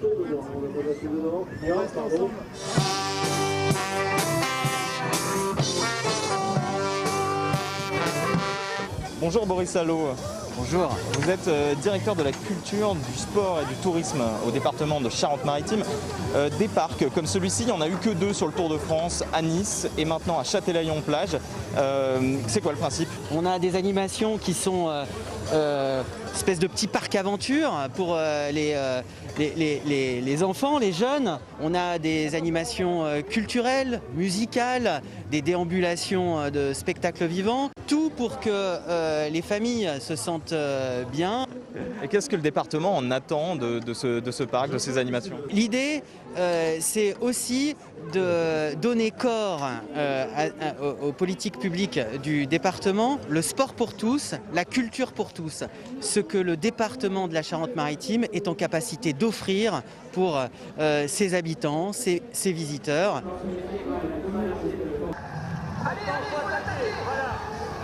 Bonjour Dominique Bussereau. Bonjour à vous. Vous êtes président du conseil départemental de Charente-Maritime et aussi président de l'ADF. Cette année, qu'est-ce que vous en attendez du Tour en Charente-Maritime ? Vous savez, en juillet, il aurait été un signal formidable pour la saison touristique. Pour les gens se disent, ah c'est beau, on va aller en vacances là. Les vacances sont derrière nous, mais il y a quand même beaucoup de vacances scolaires et autres à venir. Et je pense qu'avec les 3,5 milliards de téléspectateurs cumulés qui vont regarder le Tour, qui ont commencé à le regarder, 90 chaînes de télévision, pour un département dont la première économie est le tourisme, c'est c'est un fabuleux atout pour nous. Vous avez mis 1 million d'euros sur la table avec le conseil départemental. Est-ce que ça, c'est un investissement qui vaut la peine ? C'est un investissement qui nous sera rendu des dizaines de fois. Regardez déjà 3 jours pour l'hôtellerie, la restauration de toute la machine du Tour dans nos départements, c'est très important. Il y a des manifestations sportives de très grande ampleur comme les JO, l'Euro de football qui ont été annulés. Le Tour de France, lui, est maintenu malgré la crise sanitaire. Est-ce qu'il fallait le maintenir, ce Tour ? Il fallait donner un peu envie aux Français de se réjouir, de faire la fête, de brasser les catégories sociales entre elles. Et il y a en France qu'un seul événement qui le fait, qu'on le regarde à la télévision ou au bord des routes, c'est naturellement le Tour de France. Pour les équipes du département de Charente-Maritime, c'est l'aboutissement de 2 ans de travail. Il ne reste maintenant qu'à attendre les retombées économiques de la course. Pour 1 euro investi, on table ici sur 10 euros réinjectés dans l'économie locale. Voilà pour ce reportage de Jonathan Dupries et Alizé Boissin qui sont donc sur la route du Tour toute la semaine. Dernier épisode demain à cette heure-ci dans Bonjour chez vous. On va donc débuter ce club. Thierry Dupont, Mathilde Siro, rebonjour, et Jérôme Cordelier qui est avec nous à distance. On l'a vu, ce Tour de France, c'est un enjeu pour les collectivités, c'est un enjeu pour les élus locaux dont beaucoup veulent accueillir le Tour. Mais Thierry, il y a des élus locaux qui n'en veulent pas du Tour et qui le disent. Oui, en tout cas, il y a une forme de distance qui s'installe vis-à-vis de l'organisation de ce tour. C'est vrai qu'avant, les élus locaux se battaient pour accueillir le tour, quand bien même ça coûte relativement cher à une collectivité. Mais ça rapporte aussi, c'est ce que dit Dominique Bussereau dans ce reportage. Mais on a vu là récemment, notamment depuis les dernières municipales, certains maires écologistes, je pense à celui de Lyon, Grégory Doucet, mais également des maires socialistes qui, par le passé, avaient plutôt accueilli le Tour favorablement. Je pense à Nathalie Appéré à Rennes, qui prennent leur distance en disant qu'il y a des pratiques qui sont un peu d'un autre âge, et je pense notamment aux hôtesses qui remettent les prix et tout ça. Donc il y a une image un peu comme ça dont les élus locaux entendent se distancier. Et les choses qui ont un peu changé, notamment sur ces hôtesses cette année où il y a de la mixité sur le podium. Jérôme Cordelier, est-ce qu'il y a un changement d'optique chez les élus locaux vis-à-vis de ce Tour de France ? Il y a une peur et puis il y a de l'idéologie. Ce que dit le maire de Lyon est quand même un peu délirant, j'ai l'impression quand même, parce que dire que le Tour est machiste et pas écolo, écolo on peut encore en débattre, mais alors le Tour machiste, oui évidemment, alors il y a beaucoup de compétitions et puis beaucoup de choses qui peuvent être machistes. Et ensuite, c'est quand même c'est curieux d'apport de la part d'un élu de gauche, puisque c'est quand même un des derniers grands spectacles populaires gratuits diffusés sur les chaînes de télévision, puisque la plupart des événements sportifs maintenant sont captés par des chaînes payantes. Donc là, c'est quelque chose et en plus de gratuit, populaire, et qui en plus, d'après les premiers chiffres, je crois, bat des records d'audience par rapport à l'année précédente. Donc je pense que non seulement c'est une erreur politique, c'est une faute stratégique, et puis c'est un peu un délire idéologique, si on peut dire. Allez, on continuera à parler de ce Tour de France demain, je le disais, dernier épisode de notre semaine sur les routes du Tour. On va passer à l'autre sujet de ce club des territoires, c'est ce séminaire gouvernemental qui avait lieu hier sur les questions de sécurité, de séparatisme, mais pas seulement. On va le voir. En tout cas, il était censé être centré sur les questions de sécurité et finalement, pas d'annonce sur un sujet qui occupe pourtant la rentrée de tous les partis. On va écouter Frédéric Pechnard, il était notre invité il y a quelques instants. Il a parlé de ces questions de sécurité et d'autorité de l'État. Petit à petit, on voit bien que les symboles de l'État sont de plus en plus contestés. Alors non seulement, bien sûr, les policiers et les gendarmes, on voit en plus en plus de difficultés, sont attaqués, mais également les pompiers, mais également les maires, etc. Voilà. Donc on a une perte globale de l'autorité de l'État, on a un recul de la République, et ce sont des phénomènes qui sont très inquiétants quand on vit dans une République, quand on est républicain, ce que je suis, quand on est démocrate, ce que je suis, bien sûr. Également, on voit bien qu'il y a un sujet. Alors Mathilde, tout le monde n'a que le mot sécurité à la bouche dans cette rentrée politique. On attendait beaucoup de ce séminaire gouvernemental et finalement il n'en est pas sorti grand-chose. Oui, c'est pourtant le chef de l'État qui avait décidé de mettre les questions régaliennes à l'ordre du jour de ce séminaire de rentrée. L'exécutif hésitait à annoncer des nouvelles mesures concernant l'insécurité. Finalement, on a vu en début de semaine Gérald Darmanin, Marlène Schiappa qui ont décidé de communiquer sur le sujet. Mais finalement, effectivement, hier, lors du compte-rendu, aucune nouvelle mesure.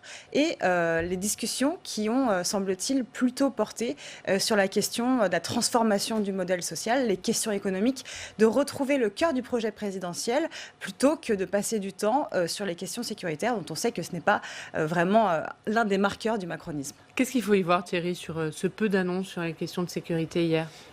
On peut y voir peut-être un embarras du chef de l'État qui, c'est un peu Philippe le Hardy, c'est père gardez-vous à gauche, père gardez-vous à droite.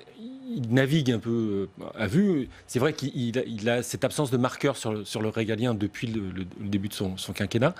Et visiblement, d'après les comptes rendus qui ont été faits, il y a même eu une mise au point pour dire à ses ministres, au ministre de l'Intérieur Gérald Darmanin et à Éric Dupond-Moretti, le garde des Sceaux, d'arrêter d'étaler sur la place publique leurs divergences sur le mot ensauvagement. Et donc on sent bien qu'il y a finalement une tentation chez le président de vouloir s'emparer de ces sujets parce qu'il sait bien que ce sera une des clés de sa réélection en 2022. Mais finalement, il n'a pas encore trouvé le bon dosage et que surtout, ça a introduit un risque de fracturation au sein même de sa majorité. Ils ne sont pas très à l'aise sur ce sujet, Mathilde, dans la majorité ? Ils essayent de remettre en place le « en même temps ». Alors, on ne sait pas si ce « en même temps » peut vraiment s'avérer efficace sur les questions de sécurité. Gabriel Attal a reparlé de fermeté, humanité. On se rappelle que c'était un peu la doctrine, notamment sur le texte de loi qui avait beaucoup fracturé la majorité sur l'asile et l'immigration. Mais c'est vrai que c'est un thème qui risque de diviser le gouvernement, on le voit, mais aussi une majorité dont on va dire qu'on va en parler, elle est très fragile. Oui, on va parler notamment de cette élection à la tête du groupe La République En Marche. Pas d'annonce. Est-ce que finalement, Jérôme Cordelier, la majorité donne du grain à moudre à la droite et à Marine Le Pen qui pilonne sur le thème de la sécurité depuis cette rentrée ? Oui, on voit bien qu'il y a urgence, évidemment, vous l'avez tous dit, de Emmanuel Macron de s'emparer des sujets régaliens et de la sécurité, et derrière du thème de l'autorité, on fait, pardon de citer le point, mais on fait la une du point, un grand entretien avec Jean-Pierre Chevènement, qui est un peu l'incarnation de l'ordre républicain, et qui dit justement que Emmanuel Macron, de par sa jeunesse, a besoin de montrer qu'il a une autorité, puisqu'il ne peut pas être le père de famille, il essaye d'être le père de la nation, mais il a du mal avec sa jeunesse. Et donc il faut restaurer l'autorité. Restaurer l'autorité, ça passe évidemment par le souci de chacun sur l'éducation, les incivilités et tout, mais ça tient aussi à la posture présidentielle. Et Jean-Pierre Chevènement, dans cet entretien, cite De Gaulle dans le fil de l'épée, c'est-à-dire, voilà, il faut mettre de la distance, il faut peu parler, alors que Emmanuel Macron parle beaucoup, énormément, sur tous les sujets, alors que le chef, lui, sait et doit être économe de ses mots. Donc derrière ce sujet de la sécurité, il y a beaucoup plus que la gestion quotidienne des violences et de... Alors, vous savez qu'Emmanuel Macron n'aime pas trop le terme ensauvagement, il préfère dire banalisation de la violence, qui est déjà un signe un peu de son peu d'appétence sur le sujet, et en même temps, il est obligé de concilier un peu en tant que président de la République, un peu tous les pôles de sa majorité et surtout les clivages français. Il ne faut pas qu'ils mettent de l'huile sur le feu. Gérald Darmanin a fait la polémique de l'été en lâchant ce mot, et y compris au sein du gouvernement. Et donc lui, il doit être un peu l'arbitre de tout ça. Mais c'est vrai que maintenant, il doit quand même descendre dans l'arène, et on attend évidemment de grandes mesures sur la sécurité et plus lointainement de grandes mesures, de manière plus proche même, de grandes mesures sur le régalien. Et on attend aussi un projet de loi sur la question de lutte contre les séparatismes. On va en parler avec vous, mais d'abord, on va voir que le Sénat a beaucoup travaillé sur ces questions de séparatisme. On voit ça avec Steve Jourdain.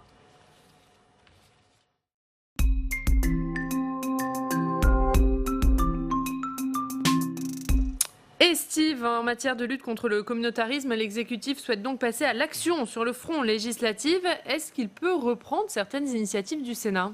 Rien n'est moins sûr, mais il pourra en tout cas s'inspirer de ce qui a été proposé ici à la Haute Assemblée. Alors revenons un peu en arrière, c'était pas il y a très longtemps, c'était en juillet dernier, la sénatrice LR Eustache-Brinio présentait un rapport qui avait fait, on s'en souvient, grand bruit. Son titre, Radicalisation islamiste, faire face et lutter ensemble, un rapport remis dans le cadre de la commission d'enquête créée à l'automne 2019 et visant à apporter des réponses à la radicalisation.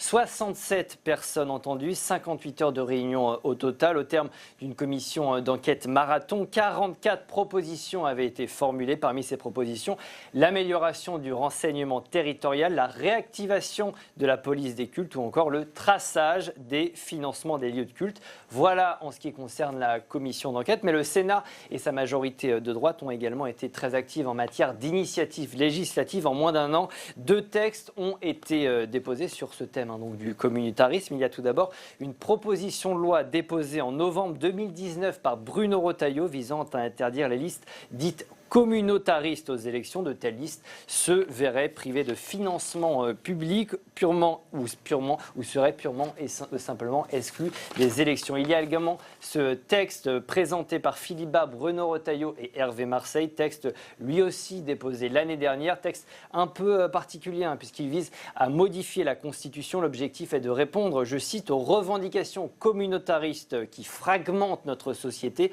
Le texte entend notamment étendre le principe de la laïcité à la sphère privée. Pourquoi pas au sein des entreprises? Précisons que si ces 2 textes ont bien été déposés au bureau du Sénat, ils n'ont pour l'heure toujours pas été discutés par les sénateurs. Et merci beaucoup Steve. La majorité qui va donc s'attaquer à cette question de lutte contre les séparatismes, c'est dangereux politiquement pour l'exécutif?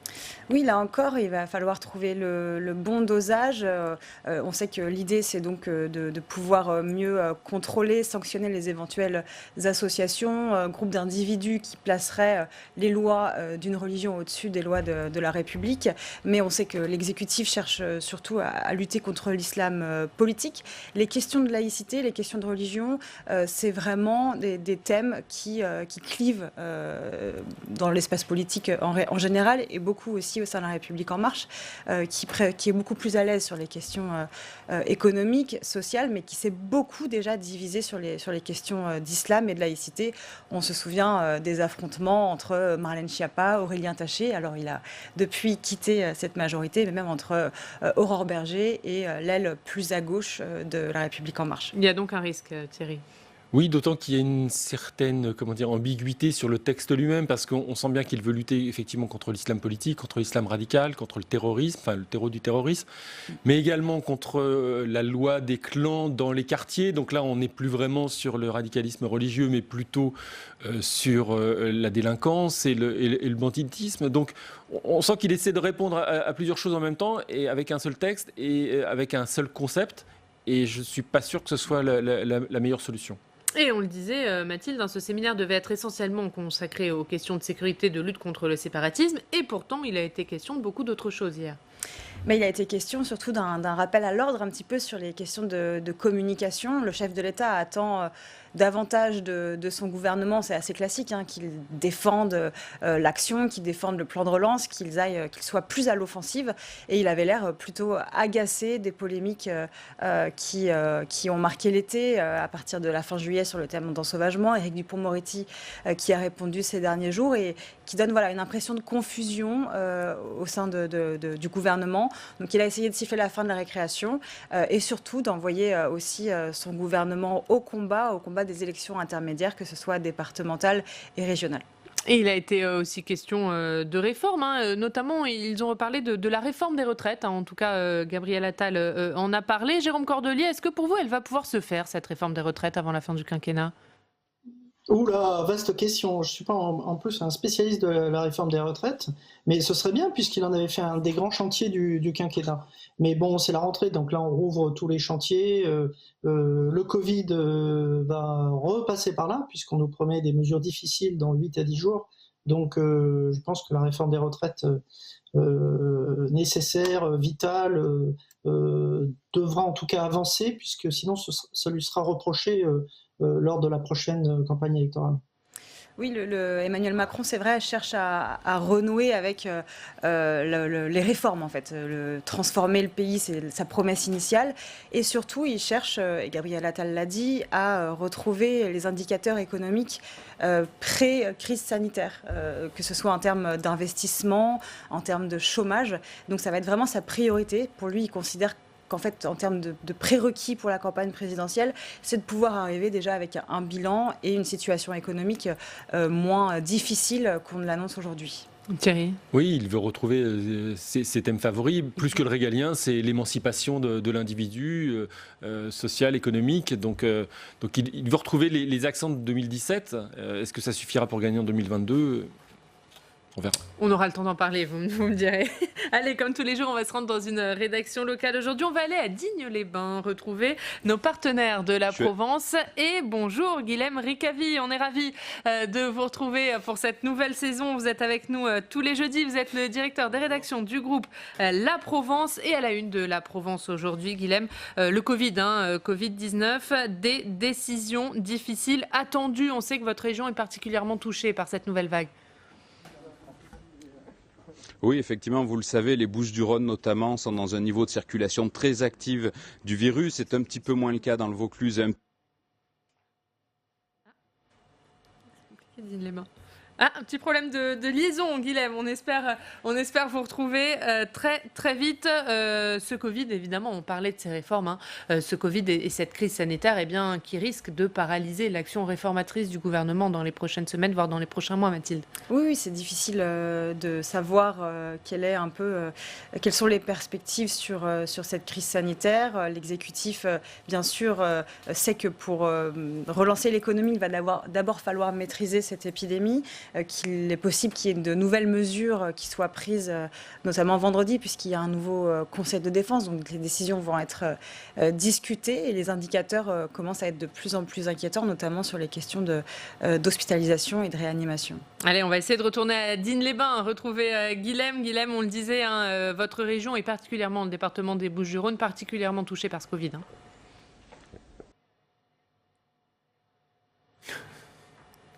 Non, ça ne marche toujours pas. On va vous retrouver un peu plus tard, Guilhem. Allez, on ne désespère pas de vous retrouver plus tard dans cette émission. On va parler de l'autre sujet politique de ces dernières heures. C'est cette élection au sein du groupe de La République En Marche à l'Assemblée nationale. Le groupe qui se cherche un président après le départ de Gilles Legendre. Et les résultats du premier tour qu'on va voir, ils ont montré un groupe très divisé. C'est Christophe Castaner qui est arrivé en tête hier soir avec 97 voix, suivi de près par Aurore Berger, 81 voix.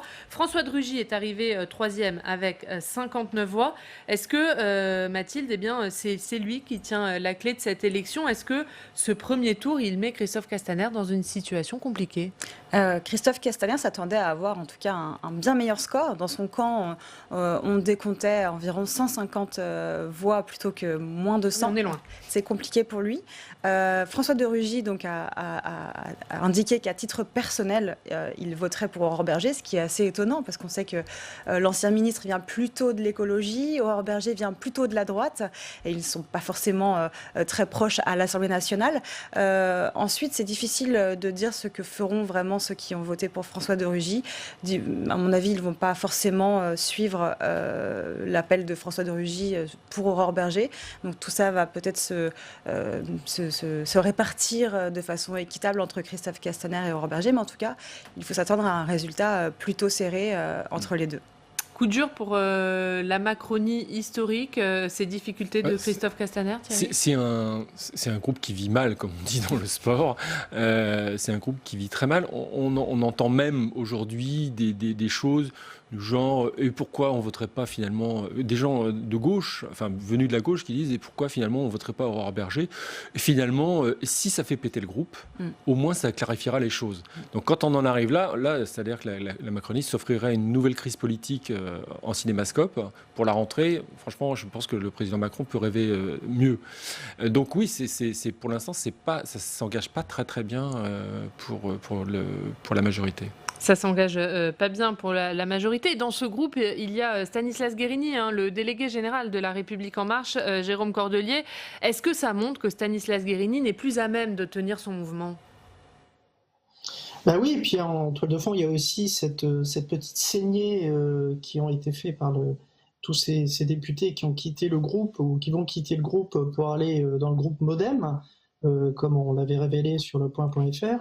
Et donc évidemment, il se joue un petit quelque chose puisque Christophe Castaner est le candidat d'Emmanuel Macron. Donc François de Rugy va sans doute monnayer son soutien pour essayer de revenir un petit peu sur la scène, quoi. Donc c'est à suivre. Et puis Aurore Berger a revanche entre guillemets à prendre. Donc c'est sûr que c'est une petite élection qui peut paraître interne comme ça, mais qui a quand même aussi des conséquences un peu plus globales. Mais il faut raison garder quand même. Non, mais il y a quand même une volonté. Aurore Bergé a fait une bonne campagne de la vie générale. Elle s'est beaucoup investie dans cette campagne. Elle a bien préparé sa présentation à ses pairs. Elle s'est mise à hauteur des députés de base qui sont mécontents, qui sont maltraités, qui savent, pour certains n'ont pas trouvé leur place, pour d'autres se sentent totalement inutiles. Donc voilà, c'est la prime aussi à une dynamique politique qui est celle d'Aurore Bergé. Oui, Mathilde. Oui, ce résultat et le bon score d'Aurore Bergé, même celui de François de Rugy, quelque part, qui a fait 59 voix, ce que ça signifie, ça exprime de la part des députés une volonté de changement. Et certains estiment qu'effectivement, avec l'élection de Christophe Castaner, le macroniste historique, le proche d'Emmanuel Macron, ce serait plutôt le statu quo et finalement, il n'y aurait pas vraiment de changement, que ce soit dans l'organisation ou dans le poids du groupe vis-à-vis de l'exécutif. Et oui, et c'est d'ailleurs l'objet de votre papier dans Contexte, Thierry, les députés de La République En Marche qui sont tentés de prendre leur distance avec le gouvernement. Oui, on l'a publié en début de semaine, mais finalement, on est assez raccord avec ce qui se passe. Oui, parce que Aurore Bergé a fait toute sa campagne là-dessus, en disant qu'elle voulait être l'aiguillon de l'exécutif, l'aiguillon du gouvernement. Visiblement, même, ça a un peu agacé Jean Castex. Mais en tout cas, elle voulait rééquilibrer les pouvoirs, rééquilibrer l'initiative au sein de la majorité pour que les députés ne soient pas ce qu'on appelait des députés Playmobil, simplement une courroie de transmission qui vote les textes en cadence. Donc on a vu Christophe Castaner est un peu venu sur ce terrain-là en disant que lui aussi voulait un partenariat plus exigeant avec le gouvernement. Mais effectivement, il est plutôt l'homme de la continuité que l'homme de la rupture. Il y a des difficultés, Mathilde, entre l'exécutif et les parlementaires de la majorité ? Disons que les députés se sentent de plus en plus inutiles, parfois même déconsidérés par rapport à l'exécutif qui n'a pas forcément les réflexes de traiter, entre guillemets, même si le terme est peut-être péjoratif, les députés, de les associer aux discussions en amont de la préparation des textes ou alors de les associer même sur le terrain. Donc voilà, ils cherchent une nouvelle utilité, un vrai poids politique. Alors c'est difficile parce qu'on sait très bien que tous les groupes majoritaires, notamment celui-ci, il a la difficulté d'être très conséquent. Il y avait plus de 300 députés, ils sont de moins en moins nombreux, mais ça fait que voilà, beaucoup se sentent inutiles. Ils servent juste à voter les lois quelque part. Ce qui était drôle, c'était que ces derniers jours, François de Rugy prenait comme référence l'époque de Jean-François Copé à la tête du groupe UMP de 2007 à 2010, qui lui avait théorisé la coproduction législative et qui voulait justement, à l'époque du sarkozysme triomphant, voulait un groupe qui soit un alter ego, qui challenge un peu les décisions du gouvernement. Et c'est un peu à ça que faisait référence François de Rugy. Et un mot également, Mathilde, allez-y, après c'est aussi un groupe qui a vécu quelques séquences difficiles. On pense aux Gilets jaunes, ils ont dû être vraiment en première ligne sur le terrain. Et c'est vrai que Emmanuel Macron même à l'Élysée ne considère pas forcément sa majorité. Il les reçoit assez rarement et souvent tous ensemble pour donner plus des consignes que vraiment les considérer comme des acteurs politiques majeurs de son quinquennat. Un mot, Jérôme, sur le MoDem, qui est un groupe important aussi à l'Assemblée. Est-ce que le MoDem est encore un allié sur lequel La République En Marche peut compter ?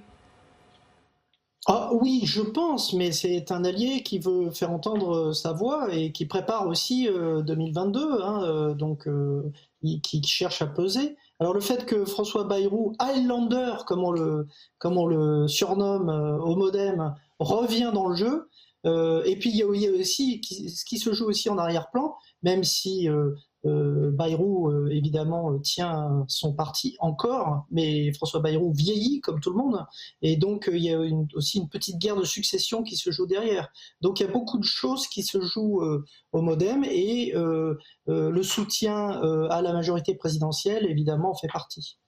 Allez, on continuera. Il faut pas oublier qu'en 2017, c'est quand même le MoDem qui était le premier à faire un peu le ciment de la majorité présidentielle. Donc évidemment, il voudrait essayer de retrouver ce rôle de faiseur de roi pour la prochaine élection.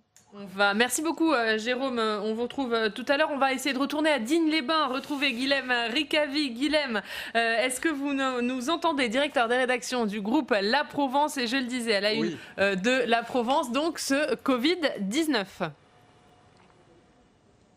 Ce Covid-19 qui inquiète beaucoup dans la région et notamment dans les Bouches-du-Rhône où le virus circule très activement ces derniers jours et dont on s'attend effectivement d'ici vendredi avec ce Conseil de sécurité à de nouvelles mesures restrictives pour endiguer cette pandémie qui se développe et qui commence déjà à saturer les services d'urgence et de réanimation dédiés au Covid.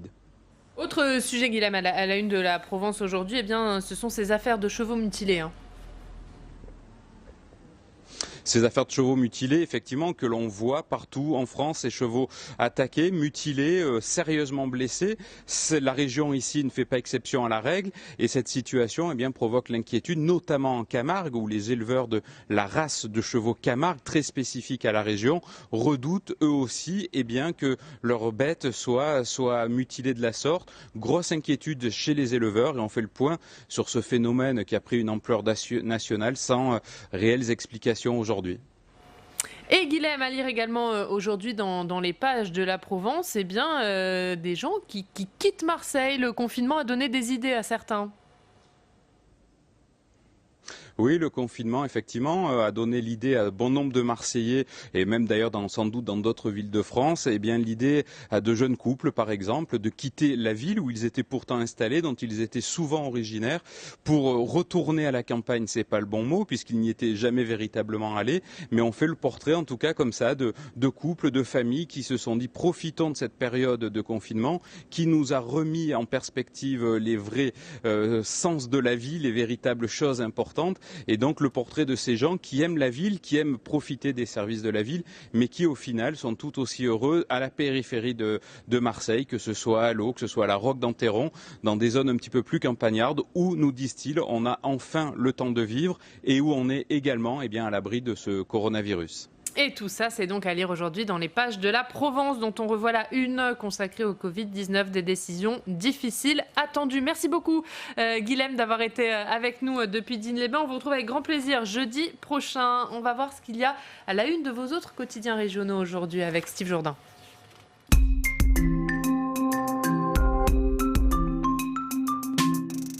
Et Steve, qu'y a-t-il à la une de la presse quotidienne régionale ce matin ? Le retour des marcheurs à la maison, c'est à la une du Courrier Picard. La République En Marche organise à partir d'aujourd'hui son université d'été dans les Hauts-de-France, à Amiens plus précisément.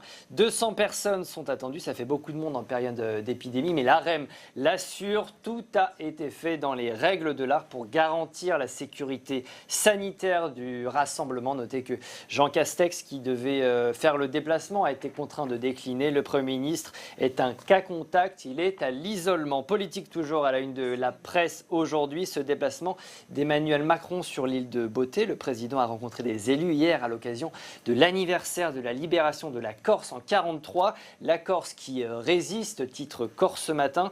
Notez que le chef de l'État présidera aujourd'hui un sommet sur la Méditerranée. Dans la presse également ce matin, nouvelle alerte rouge sur le Front social. C'est à lire en une de La Voix du Nord. Auchan qui supprime 1500 postes. L'annonce a été confirmée hier lors d'un comité central d'entreprise. Il s'agit d'emplois dans la logistique, dans les magasins, le service après-vente et le back-office. Auchan dit vouloir accélérer la digitalisation des métiers. Puis on termine avec la montagne et cette une sur une épidémie qui gagne du terrain. Face au rebond, le Conseil scientifique a estimé que des décisions difficiles devront être prises par le gouvernement très prochainement dans le Puy-de-Dôme. L'épidémie progresse dangereusement depuis une quinzaine de jours, nous dit La Montagne ce matin. Et merci beaucoup Steve, on va voir vos unes et ce qu'il y a dans vos journaux. Dans Contexte, on en a parlé Thierry, cet article donc sur les députés de La République En Marche tenter de prendre leur distance avec le gouvernement. Si vous voulez en savoir plus, c'est à lire. À la une du Figaro, Mathilde, aujourd'hui, Covid-19, quelle stratégie face au risque de rebond? Et dans les pages politiques ? Dans les pages politiques, ça va vous intéresser, Oriane, parce qu'il y a différents articles sur le Sénat, notamment sur la droite, qui est plutôt confiante quant au scrutin du 27 septembre, et aussi sur les écologistes qui espèrent former un groupe ici. Eh bien, on lira tout ça avec attention aujourd'hui dans le Figaro. Et à la une du Point, vous en avez parlé, Jérôme Cordelier, c'est Jean-Pierre Chevènement. Grand entretien, extrait exclusif de ses mémoires. Vous nous en avez parlé dans cette émission, mais aussi ce baromètre, le baromètre traditionnel du Point. Et Édouard Philippe est en bonne position. Ça fait 20 ans qu'on fait ce baromètre. Oui, Édouard Philippe, qui est la superstar chez LREM, 94% des sympathisants, et il est juste derrière Sarkozy chez LR. Mais c'est vrai qu'on fait une sur l'autorité, qui est le thème de la rentrée, et Jean-Pierre Chevènement incarne cette autorité. J'ajoute qu'il sort ses mémoires, on en publie des extraits de manière exclusive. C'est un peu un événement parce que les mémoires de Jean-Pierre Chevènement étaient attendues. Et puis en plus, c'est quelqu'un qui n'a pas sa langue dans la poche. Donc on va retrouver beaucoup de choses sur l'union de la gauche, mais aussi sur la construction européenne. C'est absolument passionnant la façon dont François Hollande, par exemple, a essayé de gérer la construction européenne en petit comité et a livré l'Europe à Helmut Kohl. Donc, et puis vous avez quelques scènes truculentes. On va renvoyer à la lecture du Point. Merci. Voilà, à lire le Point, lisez le Point cette semaine. Merci à tous d'avoir été avec nous. On vous retrouve demain. La presse quotidienne régionale et les télévisions locales vous ont présenté le Club des Territoires.